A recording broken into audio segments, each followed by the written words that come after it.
तो कैसे हैं आप लोग? आई होप आप सब बढ़िया होंगे और आपकी पढ़ाई एकदम मस्त चल रही होगी। तो देखिए, आज हम आ गए हैं लेक्चर नंबर दूसरा। ये कहा था पहला लेक्चर हमने अब लिया था, जिसमें हमने जो हमारा पहला क्वेश्चन था उसके दोनों पार्ट किए थे ग्राफ बना के। अब हमारा ग्राफ वाला पोर्शन पूरा खत्म हो गया है। 2-4 क्वेश्चन और बचे हैं जिनमें हमें ग्राफ बनाना है। फिलहाल अब हम क्वेश्चन पढ़ते हैं दूसरा। ये लेक्चर हमारा दूसरा है और क्वेश्चन भी दूसरा ही है। तो चलिए देखिए ये क्या कह रहा है। ये कह रहा है बहुत ही सबसे पहले मैंने आपको बताया था हमारी जो टैगलाइन है वो ये है, क्वेश्चन सॉल्व करने से पहले क्वेश्चन अच्छे से पढ़ना आना चाहिए। ठीक है, तो देखो क्वेश्चन दूसरा कह रहा है अनुपातों A1 बटे A2, B1 बटे B2, C1 बटे C2 की तुलना कर ज्ञात कीजिए कि निम्न रैखिक समीकरण युग्म द्वारा निरूपित रेखाएं, मतलब ये जो रेखाएं हैं एक बिंदु पर प्रतिच्छेद करती हैं, समांतर हैं या समपाती हैं। अब ये 3 कंडीशन बतानी है, कौन सी? या प्रतिच्छेद करती हैं, समांतर हैं या फिर समपाती हैं। अब इनकी कंडीशन पता होगी आपको, नहीं पता है तो जाके जो मैंने इसका पहला लेक्चर लिया है वो जाके देखिए, उसमें मैंने पूरा बताया है कि कौन सी समांतर होती हैं, कौन सी प्रतिच्छेदी होती हैं और कौन सी समपाती होती हैं। जब हम बात करते हैं A1 बटे A2, B1 बटे B2 और C1 बटे C2 की, तब तो इसमें सबसे पहले देखिए हम इसे सॉल्व करेंगे, तीनों क्वेश्चनों को हम सॉल्व करेंगे। तो ऐसे कोशिश करेंगे ये इतने बीच में आ जाए। अगर ये नहीं आएगा तो इसे मिटा देंगे, मतलब उस वाले को मिटा देंगे, सब वहां सॉल्व कर देंगे। फिर इस वाले को लिख के रख देंगे, इसे यहाँ सॉल्व कर देंगे, उसको लिख देंगे। ठीक है, तो चलिए देखिए सॉल्व करते हैं। सबसे पहले हल में क्या देखो, A1 बटे A2 के हिसाब से करना है। तो जो पहली होती है वो होता है A1, दूसरा होता है B1, तीसरा होता है C1। तो इसमें A1 क्या है? A1 है हमारा 5, B1 कितना है? B1 है -4, ठीक है। और C1 कितना है? C1 है हमारा +8। A2 कितना है? A2 है हमारा 7। जो x वाले होते हैं वो A होते हैं, ये B ये C। अगर आप पहला लेक्चर देखेंगे तो उसमें सब समझ में आ जाएगा कौन सा ये क्या होता है। अगर आपको ये समझ में नहीं आ रहा है तो आपको जरूरत है जो पहला लेक्चर है वो देखने की। ठीक है, यह मैं आपसे ये कहूंगा कि पहले पहला लेक्चर देखिए, उसके बाद ये देखिए। ठीक है, अब देखिए B1 कितना आएगा, सॉरी B2 आएगा हमारा +6 और C2 कितना आएगा? C2 आएगा -9। अब ये जो अनुपात होता है वो देख लो, वो निकाल लेते हैं हम कह रहे हैं A1 बटे A2 बराबर, कंडीशन क्या होती है? पहले इन तीनों को बराबर लिख लो ऐसे। वैसे तो 3 लिखे जाते हैं C1 बटे C2, लेकिन ये वाला कब लिखा जाएगा? जब ये दोनों बराबर आ जाएंगे तब ये लिखेंगे। अगर ये दोनों यही बराबर नहीं आए तो ये वाला जो कंडीशन है वो नहीं लिखेंगे। देखो वैल्यू रख लो 5/7, तो 5/7 क्या बराबर है -4/6 के। अगर हम इसे काटेंगे तो -2/3 आ रहा है। ये कितना है? -2/3। तो क्या ये आपस में बराबर है? ये आपस में बराबर नहीं है, तो ये वाली कंडीशन हम यहाँ नहीं लिखेंगे। जहां ये A1 बटे A2 बराबर B1 बटे B2 संतुष्ट होगा वहीं हम तीसरी कंडीशन लिखेंगे। जहां ये संतुष्ट नहीं होगा वहां हम तीसरी कंडीशन नहीं लिखें। तो ये आ गया। तो ये किसकी कंडीशन होती है? तो ये कंडीशन होती है A1 बटे A2 अगर बराबर नहीं है किसके? B1 बटे B2 के। तो रेखाएं होती हैं कैसी? प्रतिच्छेदी। कौन सी होती हैं? प्रतिच्छेदी। नीचे लिख दे रहे हैं, ठीक है, प्रतिच्छेदी। ठीक है भाई, ये देखो सॉल्व हो गया। अब क्या कर रहे हैं हम? इसको मिटा दे रहे हैं, अभी नहीं मिटाएंगे, लिख के रहने दे रहे हैं, अगर जरूरत पड़ेगी तब मिटाएंगे। सेम क्वेश्चन इसमें कर रहे हैं, यहाँ भी लिखो हल। बहुत ही आसान है भाई। A1 बटे 9, B1 का वैल्यू, B1 3 और C1 12। इससे भी आसान क्या होगा? A2 18, B2 6 और C2 24। आपको एक चीज दिख रही है? चलो मत देखो, नहीं दिख रही होगी। देखो A1 बटे A2 बराबर B1 बटे B2। तीसरी कंडीशन कब लिखेंगे? जब ये दोनों सेटिस्फाई हो जाएंगे। C1 बटे C2 रखो भाई, वैल्यू रखो। 9/18 कितने होंगे? 9/18, तो 9 दूनी 18 मतलब 1/2। कितना? 1/2। अगला कितना? 3/6, B1 बटे B2 3/6, तो 3 दूनी 6, तो ये भी कितना आ रहा है? 1/2। अगला देखिए, यह हम क्यों लिख रहे हैं? क्योंकि हमारे पास जगह की थोड़ी सेटिंग है, बाकी और इतनी मतलब समस्या नहीं है। C1/C2 ये 12 है, ये 24 है, तो 12 दूनी 24, ये भी कितना आएगा 1/2। देखो तीनों आपस में बराबर आए। जब ये आपस में बराबर आते हैं तो हमारी जो कंडीशन होती है वो कैसी होती है, वो होती है समपाती। कौन सी? समपाती रेखा, समपाती। ठीक है, अब देखिए हम अगला देख ले रहे हैं, बस बहुत ही आसान है भाई। A1 का वैल्यू बताओ। A1 का वैल्यू है हमारे पास 6, B1 का -3 और C1 का वैल्यू है 10। ठीक है, A2 का बताओ। A2 का 2 है, B2 का -1 है और C2 का 9 है। रखो देखो, A1/A2 क्या होता है? A1/A2 बराबर होता है B1/B2। अगली कंडीशन कब लिखते हैं हम? जब ये दोनों सेटिस्फाई होती हैं तब। तो रख कर देखो 6/2, 6/2, 2 तियां 6, तो यहाँ कितने आ रहे हैं? 3 बराबर, ऊपर -3 है, B1 की वैल्यू -3 है और यहाँ भी -1, तो माइनस माइनस प्लस, ये भी कितना आ रहा है? 3। इसका मतलब दोनों सही बैठ रही है। अगला देखो, अगला कह रहा है 10/9। क्या? 10/9। तो ये कौन सी कंडीशन बन रही है? देखो ये दोनों बराबर है, ये बराबर नहीं, तो कंडीशन बन रही है A1/A2 बराबर है B1/B2 बराबर नहीं किसके? C1/C2 के। ये वाली कंडीशन बन रही है। तो जब ये वाली कंडीशन बनती है तो हमारी जो रेखाएं होती हैं वो होती हैं कैसी? समांतर। कौन सी रेखाएं होती हैं? समांतर। और जो समांतर रेखा होती हैं वो कैसी होती हैं? वो ऐसी होती हैं जिनके बीच की दूरी हमेशा समान हो। तो आई होप आपने 3 क्वेश्चन, ये दूसरे क्वेश्चन के 3 पार्ट थे, तीनों पार्ट अब इस पर आ गए। ज्यादा नहीं करना है, इनका केवल अनुपात निकाल के देख लेना है कैसे क्या है। अगर आपको समझ में नहीं आया तो ये लिख लीजिए। देखिए ये संपाती की कंडीशन है, ये समांतर की, और ये प्रतिच्छेदी की है। ठीक है, तो आप यहाँ से लिख सकते हैं। अगर आपने जैसे वो वाली वीडियो नहीं देख पा रहे हैं तो, लेकिन उससे फायदा क्या है, अगर वो वाली वीडियो देख के आ रहे हो तो ये आपको आसानी से समझ में आ जाएगा। तो देखिए अब हम करते हैं इस तीसरा क्वेश्चन।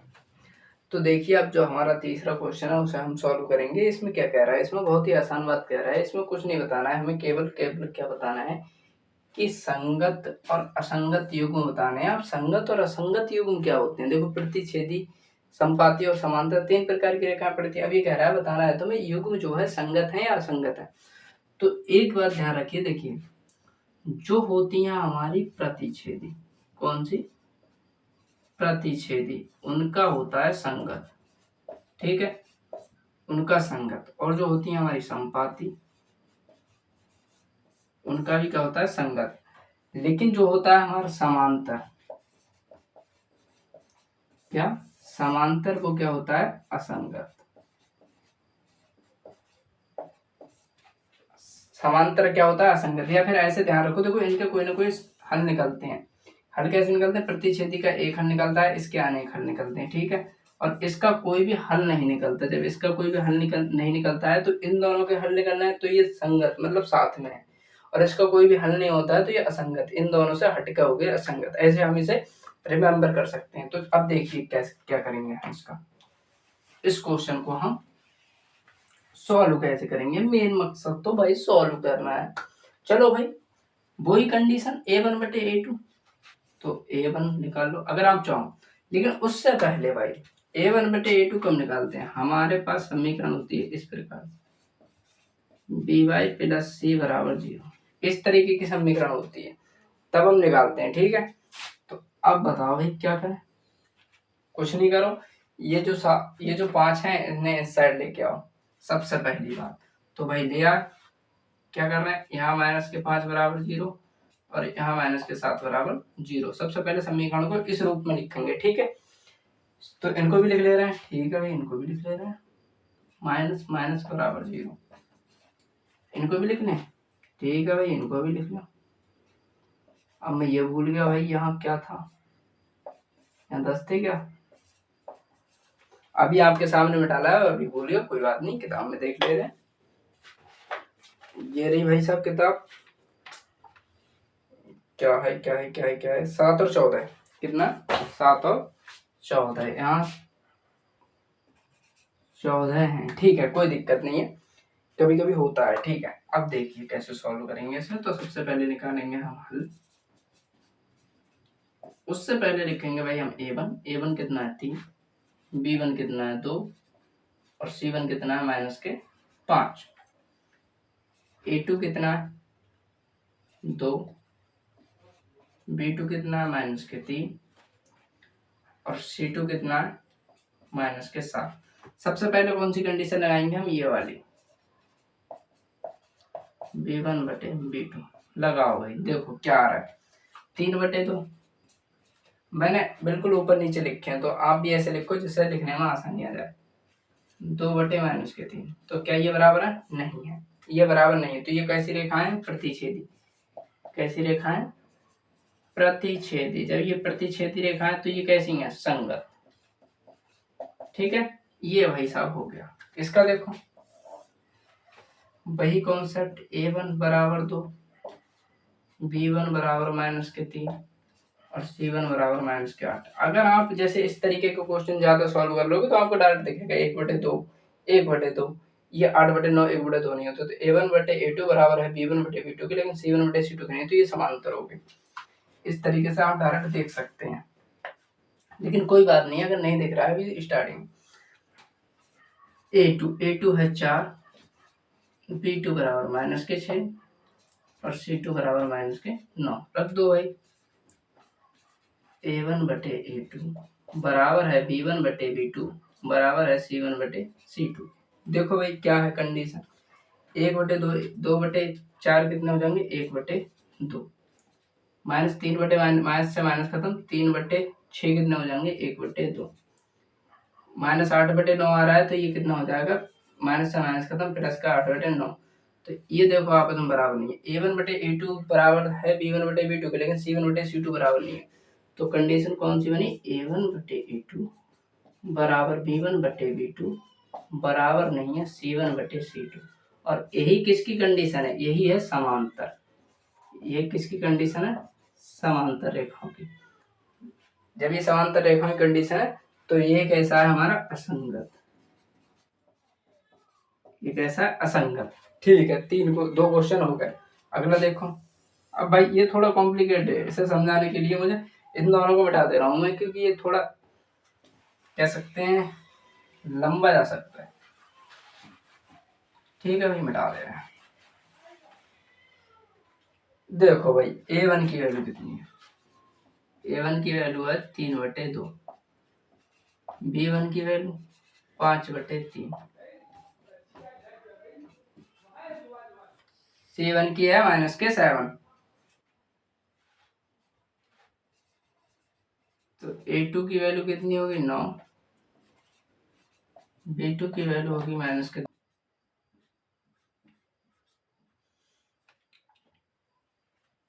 तो देखिए a1, b1 और c1, a2, b2, c2 इन सब की वैल्यू लिख ली है हमने। अब हम इसे सॉल्व करेंगे। तो सॉल्व करने का इसमें थोड़ी कॉम्प्लिकेट जाएगा, क्योंकि ये भाग वाली संख्या है। तो देखिए कैसे करेंगे।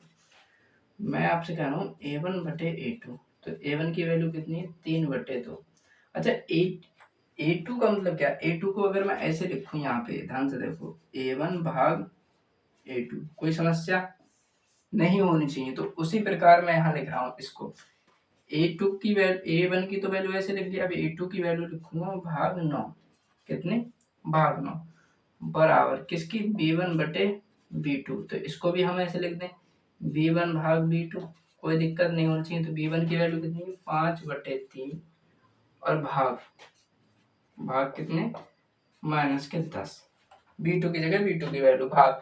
सिर्फ यहाँ समस्या रहती थी। अब देखो पहले इन दोनों को सॉल्व करना, उसके बाद ये तो आसान है। -7/-14, c1/c2, तो 1/2। ये कितना आ रहा है, 1/2। अब इनका देखो 3/2। मैंने कहा था भाग का चिन्ह हटता है गुणा का, और ये संख्या 9/1 है, तो ये हो जाएगी 1/9 बराबर 5/3। ऐसा ही रहेगा, इस भाग वाला गुणा में जाएगा। ये है 10/1, तो ये हो जाएगा -1/10। करो भाई, सॉल्व करो। देखो सही लिखा है हमने, बिल्कुल सही लिखा है। 3 तिया 9, 5 दूनी 10, तो ये आ रहा है 3 दूनी 6, 1/6 बराबर -1/6।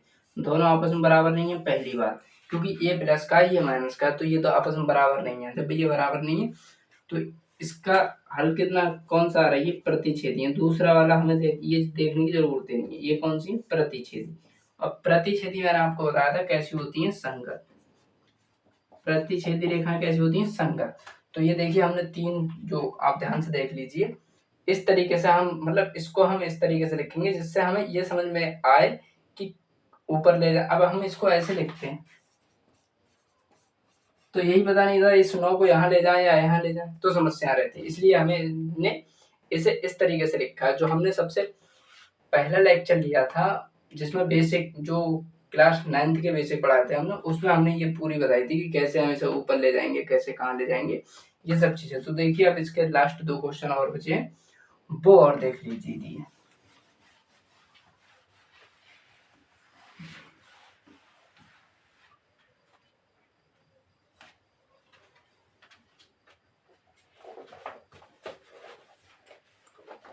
वो है, देखिए चौथा क्वेश्चन जो है वो है 5x माइनस के 3y बराबर के 11 है, तो मैं माइनस के 11 यही लिख दे रहा हूँ, ठीक है। अगला है माइनस के 10x प्लस के 6y बराबर, ये माइनस के y सब उस साइड जाकर, तो इस साइड जाके किसके आएंगे, प्लस के 22 बराबर 0। और 5वां क्वेश्चन और लास्ट क्वेश्चन ये कह रहा है 4/3, वही देखिए सेम अभी किया था हमने, प्लस 2y, उधर साइड प्लस के 8 है तो इधर हम माइनस के 8 कर दे रहे हैं, ठीक है, उससे समस्या नहीं होनी चाहिए। ये 2x प्लस 3y बराबर 12, ये उधर जाके 12 है तो इधर जाके किसके आ जाएंगे, माइनस के 12। चलो अब हम इन्हें सॉल्व करते हैं। देखो क्या सीन है भाई, सीन ये है, ये तो आसानी से हो जाएगा, इसमें समस्या नहीं है, तो ये मैंने आपको बता दिया है कि कैसे करना है। फिलहाल मैं करा दूंगा इसको। देखो a1 की वैल्यू 5, b1 की वैल्यू माइनस के 3 और c1 की वैल्यू माइनस के 11, ठीक। a2 की वैल्यू माइनस के 10, b2 की वैल्यू 6 और c2 की वैल्यू 22। करो भाई, सॉल्व करो इसे। अच्छा कर रहे हैं भाई साहब सॉल्व। a1/a2 बराबर b1/b2, ये दोनों मुझे आपस में बराबर देख रहे हैं। देखो देखो ऐसे, 5 दूनी 10, 3 दूनी 6, ये माइनस ये प्लस, ये प्लस ये माइनस, तो -1/2 -1/2 ये भी देख रहा है मुझे। देखो c1/c2 11 दूनी 22, तो इसमें तीनों कंडीशन लगेंगे, c1/c2 तो रखो 5/-10 -3/6 बराबर -11/22। तो इनका आंसर देखो 5 दूनी 10, 3 दूनी 6, 11 दूनी 22, तो इन सब का आ रहा है -1/2 -1/2 बराबर -1/2, तीनों बराबर आ गए। जब ये आपस में बराबर आते हैं तो रेखाएं कैसी होती हैं, समपाती। कैसी होती हैं, समपाती। जब रेखाएं समपाती हैं तो मैंने कहा था संगत है। केवल और केवल किसमें है, असंगत उसमें है जो समांतर है। अब इसमें देख लो, a1 की वैल्यू 4/3, b1 की वैल्यू 2 और c1 की वैल्यू -8, वही जैसे अब मैंने पिछले कराया था। a2 बराबर 2, b2 बराबर 3 और c2 बराबर -12। a1/a2 को हम लिख ले रहे हैं a1/a2 बराबर b1/b2 को लिख ले रहे हैं b1/b2, और c1/c2 में तो कोई समस्या है ही नहीं, तो उसको तो हम डायरेक्ट ऐसे लिख ले रहे हैं। a1 की जगह कितना है, 4/3, ठीक है, भाग ये कितना है 2, ठीक है भाई, बराबर। केवल भाई एक ही पे समस्या थी क्या, 4/3 में? अरे भाई क्या, केवल इसको लिखना था, केवल ये था ऐसा, इसको हम ऐसे लिख ले रहे हैं। तो b1 की जगह 2, यहाँ 3 और यहाँ कितना -8/-12। केवल उस वाली संख्या को ऐसे लिखते हैं जिसमें भिन्न के रूप में, उसे हम ऐसे लिखते हैं जिससे हमें आसानी रहे। अब ये गुणा का चिन्ह हटाएंगे तो किसका आ जाएगा, भाग का, वो सॉरी भाग का हटाएंगे तो गुणा का, ये हो जाएगा 1/2 बराबर 2/3। अब इसका देखिए माइनस माइनस प्लस 4 से काटो, 4 दूनी 8, 4 3 12, तो 2/3 ये भी आ रहा है। और ये देखो 2 दूनी 4, तो ये भी आ रहा है 2/3 2/3 2/3 2/3 बराबर 2/3। 3। देखो तीनों आपस में क्या आ गया, बराबर। जब ये बराबर आ गए तो सेम कंडीशन क्या बनी है, ये वाली। कैसी है, समपाती। ये समपाती रेखा है प्लस इनके जो हल हैं वो कैसे हैं, संगत हैं। ठीक है, आई होप आपको ये जो तीसरा क्वेश्चन है ये भी समझ में आया होगा। तो अब हम चलते हैं देखिए चौथे क्वेश्चन की ओर।